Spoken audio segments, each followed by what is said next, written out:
Merci de nous rejoindre sur des quatre coins de Brazzaville, capitale de la République du Congo et partout ailleurs.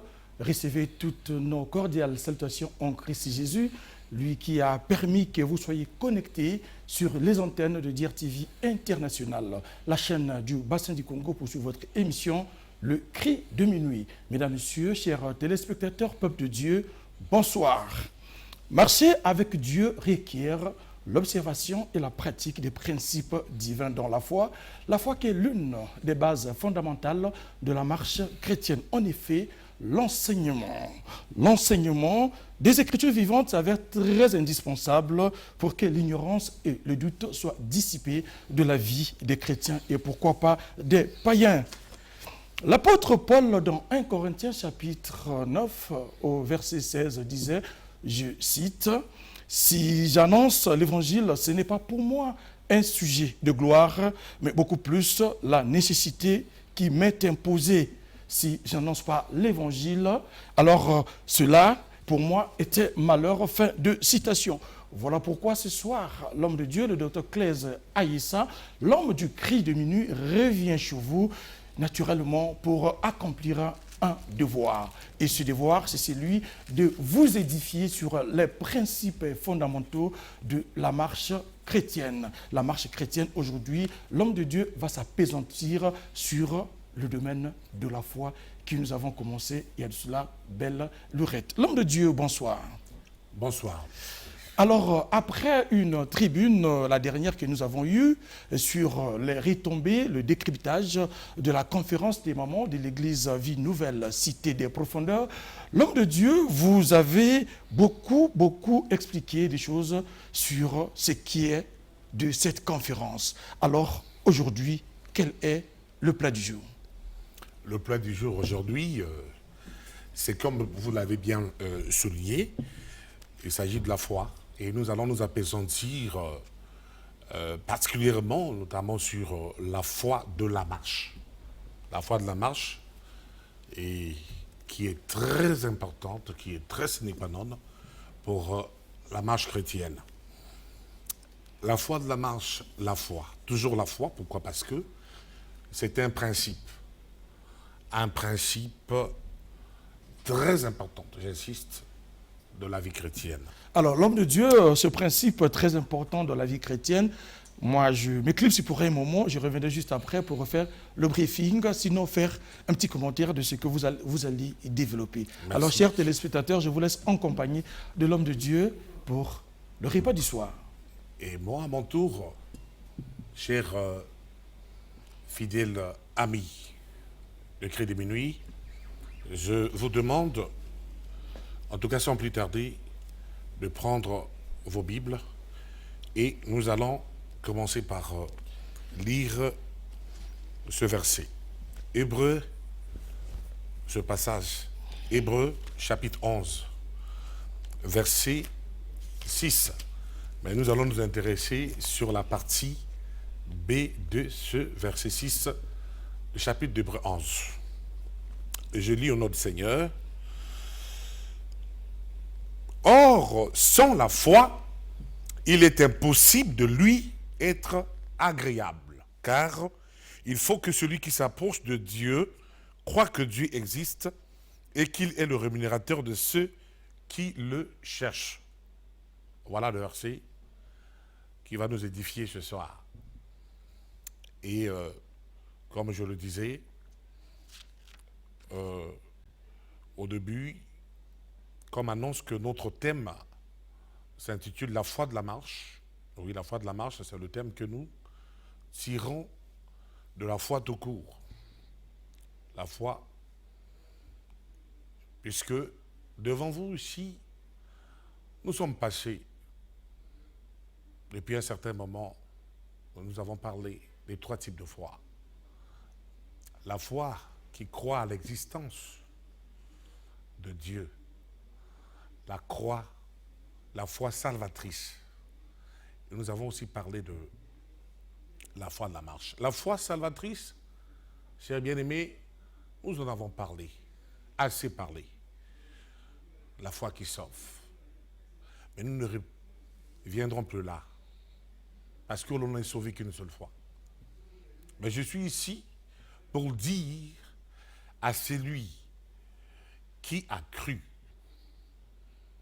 à toi mon bien-aimé, à toi ma bien-aimée, que après avoir cru, on ne reste pas stationnaire, on ne reste pas sur place, on ne fait pas le sur place. Après avoir cru, le chrétien est appelé à marcher, à faire une marche avec Dieu, une marche dans le Seigneur. Pourquoi?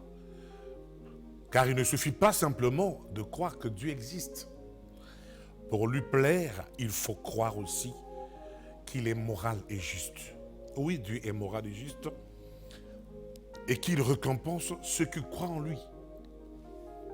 Chers bien-aimés, il faut voir en Dieu, ce qui est très important, un Dieu personnel. Un Dieu personnel, un Dieu aimable, un Dieu miséricordieux, un Dieu qui paye ce que le cherche. Et ça, le grand problème. Vous savez, bien-aimés, que en parlant de la foi, de la marche, nous avons pris comme illustration cet homme appelé Enoch. Parce que la Bible dit que Enoch croyait au Dieu d'amour et avait avec lui une relation personnelle. J'aimerais aller lentement, sûrement. Pourquoi? Parce que, cher bien-aimé, les choses que je t'apporte sont tellement importantes pour la vie. Donc Enoch ne croyait pas que Dieu était qu'une grande force cosmique impersonnelle, comme le col nous apprend, comme le commun de mortels nous apprend. Non, non, non, non. Enoch ne croyait pas en Dieu de cette façon. Enoch savait que Dieu était un Dieu personnel. Quand je dis un Dieu personnel, je fais allusion à l'intelligence. Un Dieu qui était doté d'intelligence. Un Dieu qui est la source d'intelligence. Qui raisonne. Un Dieu qui comprend. Qui est même la source du discernement. C'est ça ce que j'appelle un Dieu personnel. Enoch croyait que Dieu n'était pas seulement intelligent, mais il croyait que Dieu était la source de la volonté. Il avait en lui, il incarnait en lui la volonté. Et il incarnait en lui l'affectivité. C'est un Dieu qui pouvait éprouver l'amour. C'est un Dieu qui pouvait éprouver aussi l'indignation, qui avait la sensibilité. Et c'est cette, oui, personnalité que Dieu, en créant l'homme, il a mis dans l'homme. C'est très important. C'est très important parce que c'est une affaire qui consiste à faire comprendre à l'homme qu'il est nécessaire de pouvoir s'asseoir, et réfléchir et ensuite comprendre qu'il n'est pas le fait du hasard est très importante. Très importante. Et dès lors que nous croyons que, comme Enoch, que Dieu est personnel, que ce n'est pas seulement une grande force cosmique impersonnelle, à ce moment, nous allons enlever tout le flou artistique qui règne dans notre tête pour ce qui concerne la compréhension que nous avons pour Dieu. Et en comprenant que Dieu était un Dieu personnel, c'est ce qui a permis à Enoch, pendant 300 ans, de communier avec lui. Oui, ce qui a permis à Enoch, pendant 300 ans, oui, de comprendre que Dieu était un Dieu qui était juste, miséricordieux, indulgent, bienveillant, amour. Et nous devons croire que, chers bien-aimés, Dieu, c'est lui le Créateur. Dieu, c'est lui le Seigneur. Dieu, c'est lui notre Père. Nous devons croire de cette façon.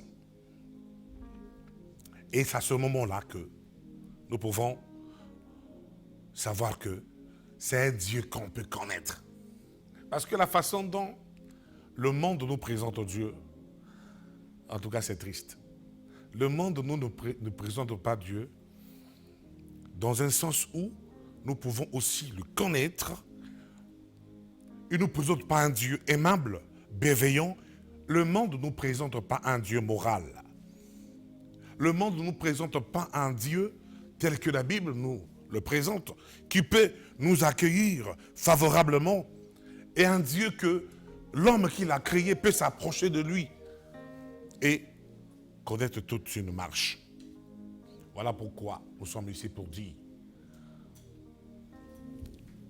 à toi, bien-aimé, qui nous a suivis lorsque nous t'avons prêché sur la foi qui sauve, que ta confiance vis-à-vis de Dieu ne soit plus une confiance que l'on doit marchander, une confiance que l'on doit discuter, mais ça soit une confiance, en tout cas, digne d'une confiance. Il ne suffit pas non plus de croire au vrai Dieu, le connaître et lui faire confiance seulement. Mais il suffit aussi, en le connaissant, en lui faisant confiance, de marcher avec lui comme un ami, de marcher avec lui comme un père, de marcher avec lui comme on marche avec un sauveur, de marcher avec lui comme un pourvoyeur et d'établir une intimité. Chers bien-aimés, Dieu, c'est un Dieu que l'être qu'il a créé peut connaître une intimité avec lui. Ne meurs pas, bien-aimé, comme ça. Ne laisse pas la terre comme ça. Ne laisse pas le monde comme ça. Mais avant de quitter cette terre, cher bien-aimé, cherche à connaître ce Dieu. Cherche à connaître ce Dieu d'amour. Ce Dieu qui, pendant que je parle, c'est lui qui a mis le souffle de vie en toi. C'est lui qui le retient. Les jours où il prendra la décision de pouvoir te retirer ce souffle de vie, cher bien-aimé, tu tomberas raidement et tout sera fini.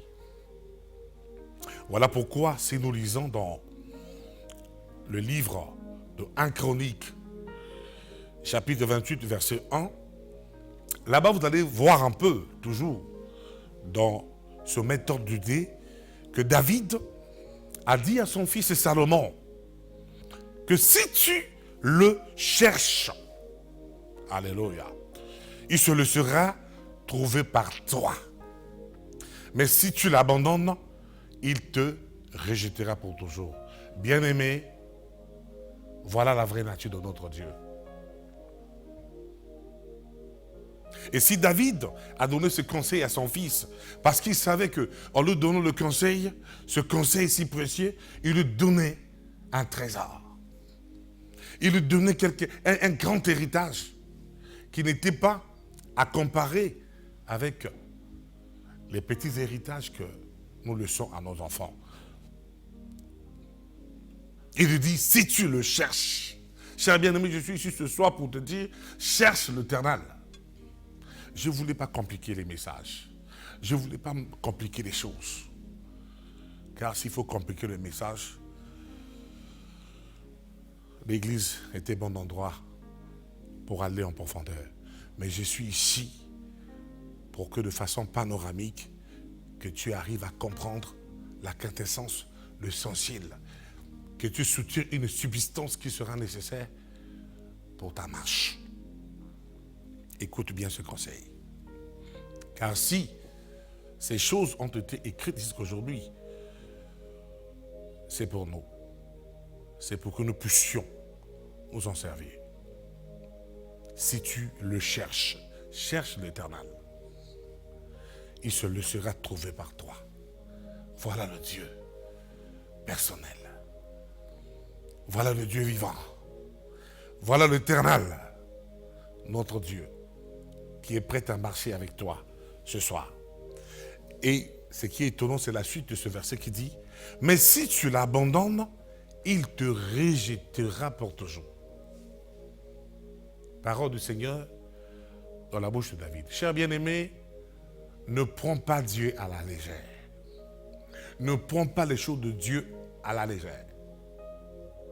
Tu vis, tu n'es pas là par hasard. Tu vis, tu n'es pas le fruit du hasard. Mais tu es une créature que Dieu a réfléchi, que Dieu a pensé avant de pouvoir te créer. Et il t'a envoyé sur la terre tout en te traçant toute une prédestinée. Et tu es sur la terre. Selon le plan de Dieu, c'est pour accomplir cette prédestinée. Et tu dois le chercher. Tu dois profiter de ce Dieu. Le Dieu de David, qui était devenu le Dieu de Salomon. Tout simplement parce qu'il y a eu passage de génération. Et je vais dire aux parents, vous qui connaissez l'Éternel, laissez à vos enfants cet héritage. Je vais dire à ceux-là qui ne connaissent pas l'Éternel, avant de quitter cette terre, chers parents, cherchez à connaître l'Éternel, car c'est lui le meilleur héritage. Et ce même David a également écrit dans Psaume, chapitre 58, au verset 12, je lis avec vous, je répète bien Psaume, chapitre 58, sur verset 12, en disant, oui, il est une récompense pour le juste. Oui, il est un Dieu qui juge. Je préfère m'arrêter là. Continuer avec la suite. Il récompense le juste. Il est un Dieu qui juge. Et dans les Proverbes, on trouve ceci. Je suis dans Jérémie. Excusez-moi. On trouve Jérémie 29, verset 13 qui dit « Vous me chercherez et vous me trouverez si vous me cherchez de tout votre cœur. » La croix est une réalité. La croix est passée, bien que c'est une actualité, mais la seule chose qui reste, cher bien-aimé, est que tu puisses chercher l'Éternel. Cherche l'Éternel. Car si tu cherches l'Éternel, tu le trouveras. Pourquoi? Parce que il se le sera trouvé par toi. Et si tu le cherches de tout ton cœur. Et dans Luc, chapitre 11, verset 10, permettez-moi, Jésus a été clair, très clair, explicite là-dessus, en disant, car quiconque demande reçoit, celui qui cherche trouve, et l'on ouvre à celui qui frappe. C'est pour cela que je dis, cher bien-aimé, qu'il ne suffit pas donc de croire qu'il existe. Mais il faut aussi croire qu'il récompense ceux qui le cherchent. Et je suis ici ce soir pour te dire de le chercher. Si tu l'as déjà cherché et que tu l'as trouvé, reste avec lui. Demeure avec lui. Continue la marche avec lui. Vis avec lui. Comme nos anciens dans la Bible ont vécu avec lui. Comme Noé a vécu avec lui. Comme Abraham a vécu avec lui. Comme Isaac et Jacob ont vécu avec. Cherche à vivre avec l'Éternel. Comme Moïse, comme David, comme Daniel, comme les apôtres, que sais-je encore. Parce que c'est un Dieu qui existe. C'est un Dieu qui est personnel. Je vais attirer l'attention des panthéistes. Ceux qui croient à n'importe quelle créature et qui font des créatures des dieux. Je veux vous dire, chers bien-aimés, que Dieu vous aime. À partir de maintenant, en voyant toutes les réalités, tous les mystères qui sont sur la terre, qui sont dans l'univers, bien-aimés, commencez à réfléchir, à chercher ce Dieu qui existe. Et ma prière pour vous est que vous puissiez croire comme moi que Dieu a déjà fait grâce et qu'en faisant tomber les écailles des yeux, que déjà Dieu a fait comprendre que, en tout cas, il est le Créateur, il est le véritable. Cherchez le Seigneur, chers bien-aimés. Cherchons le Seigneur. Même vous, qui l'avez déjà rencontré, je vous demande de continuer à le chercher. Car Osée nous parle là, quelque part dans son livre, nous dit, cherchons, en tout cas, continuons à chercher l'Éternel. Car c'est un Dieu de profondeur et qui nous amène de profondeur en profondeur. Et à vous qui ne le connaissez pas, je viens ici ce soir pour vous dire, chers bien-aimés, cherchez le Seigneur. Merci. Et la récompense que Dieu accorde pour la foi, j'insiste, lorsque vous commencez à le chercher, c'est le salut. Jean 3, verset 16. Là-bas, il est dit, oui, car Dieu a tant aimé les mondes, il a donné son Fils unique afin que quiconque croit en lui, il ne périsse point, mais qu'il y ait la vie éternelle. Et Jésus a également dit que cherchez premièrement le royaume et la justice de Dieu, et le reste vous sera donné par-dessus. En d'autres termes, chers bien-aimés, toutes bonnes choses que Dieu possède, y compris la vie éternelle, la joie, la paix, l'amour, le ciel, tout se trouve être dans cette croyance qui nous récompense, se trouve être dans cette foi qui nous récompense. Je dis bien tout. Et quand nous croyons en Jésus-Christ, nous devenons co-héritiers avec lui. Co-héritiers avec lui, de sorte que tout ce que le Fils de Dieu a aussi est à nous. Non, j'ai dit ces choses. Car en fait, quand nous avons commencé avec ce message dernièrement, il a été dit ici que, normalement, pour nous qui sommes chrétiens, on ne passerait pas tout le temps à languir, tout le temps à croupir un peu dans la misère, en faisant des jeûnes et prières terminables, tout ça, pour chercher ce qui est charnel. Pourquoi? Parce que, je répète bien, quand le Seigneur dit chercher premièrement le royaume et la justice de Dieu, et le reste vous sera donné par-dessus, ça veut dire quoi? Ça veut dire que la récompense par excellence que Dieu donne pour la foi et le salut et le reste, j'insiste encore, ce n'est que le soleil et ce n'est que la pluie. Oui, parce que quand Dieu fait tomber le soleil, et non, quand Dieu fait briller le soleil sur ses créatures, et quand Dieu fait tomber la pluie, bien aimé, personne ne fait une prière pour que le soleil puisse luire sur sa tête sur sa vie. Et personne ne fait une prière pour que la pluie puisse tomber sur son toit. Donc c'est pour dire que Dieu, normalement, en nous créant, est un Dieu responsable qui savait bien que nous avons des besoins. Nous avons des besoins, ce qui fait qu'aujourd'hui, il y a ces choses que même les incroyants possèdent sans prier.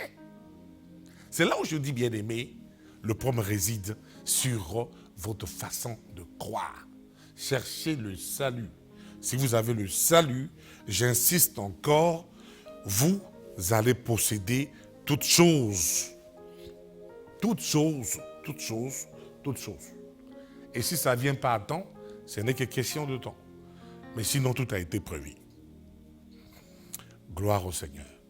Voilà pourquoi, en comprenant toutes ces choses, Enoch avait trouvé un grand privilège, un grand plaisir à marcher avec Dieu. Je parle à toi, chrétien, qui certainement, dans ce chemin de la foi, enfant de Dieu, qui s'affaiblit. Oui, toi tu t'affaiblis, certainement. Je te dis de te relever. De te relever car le meilleur se trouve en Jésus. De te relever, oui, car ce qui n'est pas encore arrivé arrivera. Ce qui n'a pas été encore donné sera donné. Garde la foi. Sois fort. Continue la marche. Persévère. Parce que dans la vie chrétienne, il y a des combats. Car en fait, la vie est un combat. Mais tu as besoin de la foi. La foi de la marche. Pour essayer de passer une meilleure et bonne vie sur la terre. Pour vivre la gloire et l'épanouissement. Sois courageux. Résiste. Dans la souffrance, persévère dans la foi. Et compte sur le salut. Le salut qui t'est réservé. Enfant de Dieu. Je suis ici pour parler à tous ceux-là qui se sont refroidis. Réveillez-vous. Sortez du sommeil. Vous qui avez fui l'église, vous qui avez fui le service, vous qui ne marchez plus avec Dieu, sous prétexte que ce Dieu ne vous voit pas, que ce Dieu n'écoute pas vos prières, je vais dire à une personne, reviens, reviens, reviens, si tu me suis, cher bien-aimé, ne résiste pas. C'est Dieu qui m'envoie te dire de te réveiller, car nous sommes à la fin. En voyant les signes et tout ce qui se passe aujourd'hui, nous aurons le temps de pouvoir en parler. Bien-aimé, je ne viens pas pour balbutier, pour dire ces choses. Je peux affirmer que le monde est en train d'aller à sa fin. Et souvenez-vous, Jésus, un jour, en parlant à ses disciples, lorsqu'il parlait concernant cette femme qui venait importuner le juge pour une situation qui la préoccupait par rapport à la partie adverse dans sa situation. Et qui les portunait jusqu'à ce que le juge s'est rendu compte qu'il fallait vraiment trancher l'affaire. C'est Jésus qui parle comme ça en parabole. Comme pour nous demander de prier sans pourtant nous relâcher. Il voulait enseigner à ses enfants que nous sommes, à ses disciples, de prier toujours sans pourtant nous relâcher. Mais en donnant cet enseignement sur la persévérance dans la prière, mais Jésus est allé sans transition pour toucher la foi qui n'est autre qu'un message par excellence de la foi. En disant, lorsque le Fils de l'homme reviendra, trouvera-t-il la foi sur la terre? La foi. Bien aimé, vous avez besoin de la foi. Pour qu'après avoir cru que Dieu existe, après avoir accepté la croix et l'œuvre de Golgotha, que vous puissiez marcher jusqu'au ciel. Marcher jusqu'à l'enlèvement de l'église Parce que le monde va vers sa fin et l'Église va vers l'enlèvement. Gloire au Seigneur. Et croire que Dieu existe est le premier pas vers la foi. Je répète bien. Mais croire qu'il récompense ceux qui croient en lui est le premier pas de la foi. Il y a la différence entre faire un premier pas vers la foi et faire un premier pas de la foi. Croire que Dieu existe, c'est faire un premier pas vers la foi, mais croire que Dieu, dans le salut, Dieu sauve, Dieu rémunère, est le premier pas de la foi. C'est-à-dire le commencement d'une vie de foi en Dieu. Et je suis ici pour dire à vous tous qui avez suivi le message sur la foi qui sauve, de pouvoir commencer votre vie de foi, votre marche de foi, vos premiers pas de la foi, car votre vie en dépend. Pourquoi? Pour continuer de pleurer à Dieu. Pourquoi? Oui, pour continuer, en tout cas, un partenariat avec Dieu. Car en fait, après le salut, pour continuer de plaire à Dieu, d'être avec Dieu, il faut communier avec lui. J'insiste bien. Il faut communier avec lui. Il faut marcher avec lui. Il faut être agréable à Dieu. Ce que Dieu attend de vous, c'est que vous soyez agréable à lui. C'est ça ce qui fait dire marcher avec Dieu. C'est ça ce qui veut dire la foi de la marche. La foi de la marche, c'est marcher aux nouveautés de vie. Vous devez avoir une nouvelle vie. Comme Paul le dit dans 1 Corinthiens 5, verset 17, 2 Corinthiens 5, verset 17, qui dit, si quelqu'un est en Christ, il est une nouvelle créature, les choses anciennes sont passées et toutes choses sont devenues nouvelles. Marcher avec Dieu par la foi, c'est marcher non pas par la vue. Marcher avec Dieu par la voie, c'est marcher par l'esprit, comme Galates 5, verset 6 le dit. Marcher avec Dieu par la foi, c'est marcher en communion avec lui,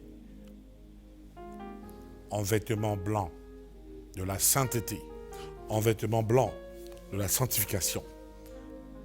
Pourquoi? Car la Bible dit dans Apocalypse chapitre 3, verset 4, que au ciel, nous marcherons pour toujours avec lui. Puisqu'au ciel, nous marcherons pour toujours avec lui, ce qui fait que cette marche commence sur la terre. Et j'aimerais, avant de quitter ces lieux, vous parler des quelques éléments qui impliquent la marche avec Dieu. Car il s'agit bel et bien de l'enseignement. Et pour ceux-là qui écrivent, nous voulons vous dire que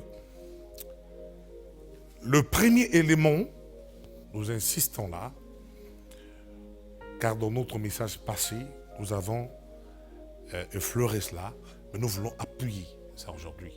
Le premier élément qui implique notre marche avec Dieu est la réconciliation. Bien-aimés, le but du salut est de réconcilier les hommes avec Dieu. Pourquoi? Parce que il fallait que cette relation brisée par Adam et Ève dans le jardin puisse être rétablie. C'est ça, le premier élément qui implique la marche avec Dieu. Vous ne pouvez pas dire que vous marchez avec Dieu si vous n'avez jamais été réconcilié avec lui. Et cela se passe par la repentance. Par la repentance. Par la foi que nous avions insisté dernièrement sur la mort salvatrice. Et deuxième élément qui implique la marche avec Dieu, il s'agit bel et bien d'une nature correspondante. Bien-aimé dans le Seigneur, il est impossible à l'incroyant de communier avec Dieu. Selon 2 Corinthiens 6, versets 14 à 16. Pourquoi l'incroyant ne peut communier avec Dieu? C'est tout simplement parce que sa nature est trop différente de celle de Dieu. Pourquoi? Parce que, bien que t'ont créé à l'image de Dieu, mais cette image a été brisée par le péché. Et si la nature a été tellement corrompue par la communion avec son Créateur, et c'est ce qui fait réellement que cela est impossible. Louer Dieu ne peuvent se mettre d'accord. Mais quand nous sommes sauvés en Christ, nous recevons une nature céleste. La nature de Christ. Et nous pouvons donc être en communion avec lui et avoir une nature correspondant à celle de Dieu. Donc, le premier élément, c'est la réconciliation. Le deuxième élément, c'est notre nature, ancienne nature, qui doit nécessairement changer et se correspondre à la nature de Dieu. Voyez-vous? Parce qu'en croyant en Dieu, par le Saint-Esprit, Dieu vous donne sa nature. Vous donne sa nature. Voilà pourquoi nous voulons vous dire ceci, qu'une personne qui a cru réellement en Dieu, qui a reçu un appel au salut, cette personne reçoit le Saint-Esprit qui vient faire d'elle une citoyenne céleste, car il s'agit de la personne. Parée de la nature de Dieu, dotée par le Saint-Esprit. Voyez-vous? Et c'est là où vous voyez les hommes et les femmes qui ont connu Dieu. En tout cas, ces derniers ne connaissent pas des problèmes sur leur marche. Si vous remarquez que depuis que vous croyez au Seigneur, en tout cas, la marche elle est difficile, chers bien-aimés, il y a un problème. Il faut revoir votre appel. Parce que la marche avec Dieu, après avoir reçu la vie, le salut de la croix, oui, vous réconciliez avec Dieu, vous changez la nature, et la nature pécheresse, le vieil homme, change à la nouvelle nature que Dieu vous dote. Voilà pourquoi les chrétiens n'ont pas de problème pour marcher dans la sainteté. Et troisièmement, parmi les éléments qui impliquent la marche avec Dieu, nous avons une volonté qui doit être soumise. Une volonté soumise. Pourquoi? Parce que marcher avec Dieu implique une volonté soumise. Car Dieu n'impose sa compagnie à personne. Il ne fait que s'offrir. Dieu s'offre. Comme ce soir, je viens dans ta maison pour t'apporter Dieu. Sans peut-être ta permission. Oui, mais c'est la grâce de Dieu. Parce que Dieu se donne comme ça. C'est à toi, cher bien-aimé, de pouvoir accepter cela et de pouvoir croire. Il s'offre à toi, oui. Il te sollicite. C'est de cette façon-là que Dieu sauve des pécheurs. Et marcher avec Dieu présuppose donc la foi et le vouloir. Marcher avec Dieu présuppose une volonté soumise. Donc, après le changement de nature, votre volonté doit être soumise à la volonté de Dieu pour que votre marche avec Dieu soit une marche, en tout cas, meilleure, bonne, excellente. Et une volonté soumise est un abandon dans l'amour.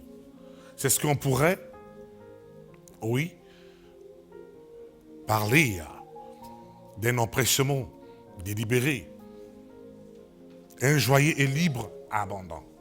Parce qu'aujourd'hui, on a des cas où nous voyons que les gens ne se donnent pas au Seigneur facilement. Ce n'est pas du forcing, chers bien-aimés. Le Seigneur est bon. Et si vous avez compris que le chemin du Seigneur est bon, offrez-vous à ces dieux. Donnez-vous à ces dieux. Soumettez-le votre volonté. Donc, j'ai parlé de la réconciliation avec Dieu. J'ai parlé de la correspondance des natures. J'ai parlé de la soumission de votre volonté à Dieu. Voilà ce qui est important pour la marche. Et enfin, pour finir, il y a un autre élément qui implique la marche avec Dieu. Il s'agit bien d'une foi durable. D'une foi durable. C'est ça ce qui manque à la chrétienté. Vous ne pouvez pas marcher avec Dieu si, après avoir été réconcilié avec lui, si, après avoir, en tout cas, fait correspondre vos deux volontés, vos natures, si, après avoir soumis toute votre volonté, et si vous ne restez pas dans une foi que j'appelle la foi durable, bien-aimés, vous allez reculer, vous allez tomber, vous allez faire naufrage. C'est ce qui fait qu'aujourd'hui, beaucoup de chrétiens ont fini par faire naufrage. Oui, pourquoi? Parce qu'ils n'ont pas eu cette foi que j'appellerais la foi durable. La foi durable. Votre foi doit durer.